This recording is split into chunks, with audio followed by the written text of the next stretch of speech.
Ishimwe ry'umugabo ushimira umugore.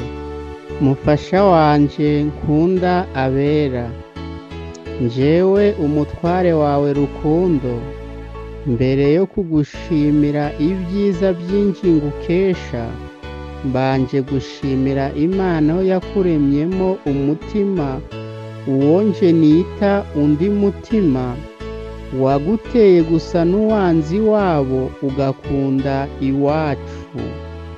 Imana yagucishije bugufi wemera kuganduka, urirekura umbitsa amabanga atazwi n'undi wese, uraremara usa n'uzinutswe iwanyu ku buryo kuhatinda byaterwa n'ibyago gusa.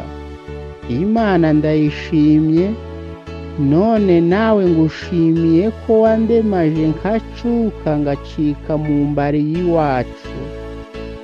Wangize ukuntu nshira umubabaro, iyo udahari wazindutse, ibyo kurya bihari, abandi bahari, ndaye iwanje ngeze ku rugero ntashobora kubona ibitotsi bitewe n'uko wangize.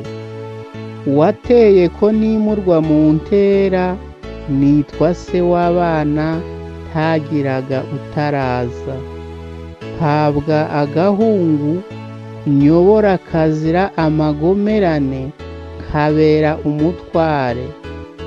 Wafashe abanje n'inshuti zanje ubagira abawe, ubu mfite aho ntaha kandi hari abo mpasanze, mfite aho mvugira, mfite aho ntetera.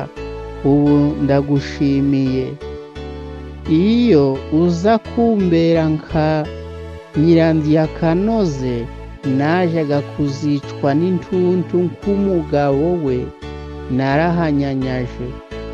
Uwo abaturanyi be baherutse gusanga umutima wacitse, azize ico kigusha c'umugore.